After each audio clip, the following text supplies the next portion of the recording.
দর্শক, এই মুহূর্তে রয়েছি নরসিংদী জেলা শিবপুর উপজেলা লটকন বাগানে। সেই লটকন কিন্তু এখনই গাছে আসতে শুরু করেছে।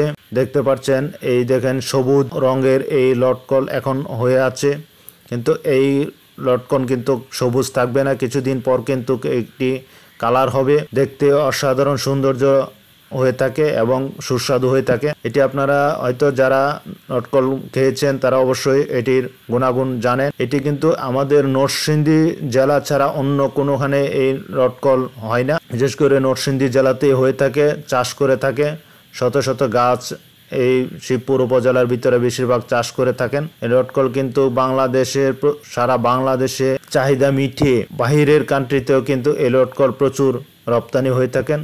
এতে কিন্তু বিদেশি যে অর্থ বাংলাদেশে আসে এই লটকনের মাধ্যমে, সেটি কিন্তু বাংলাদেশের অনেকটা ভূমিকা পালন করে থাকেন।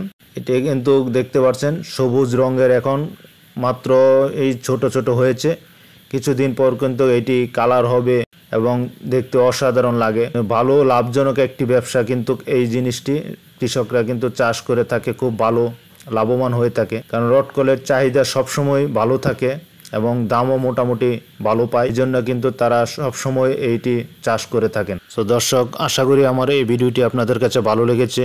আর যদি ভালো লেগে থাকে অবশ্যই আমার পেজটিকে ফলো দিবেন, আর যারা ইউটিউবের মাধ্যমে দেখছেন চ্যানেলটি সাবস্ক্রাইব করে পাশে থাকবেন। তো এতক্ষণ ভিডিওটি দেখার জন্য আপনাদেরকে অসংখ্য ধন্যবাদ। পাশে থাকবেন।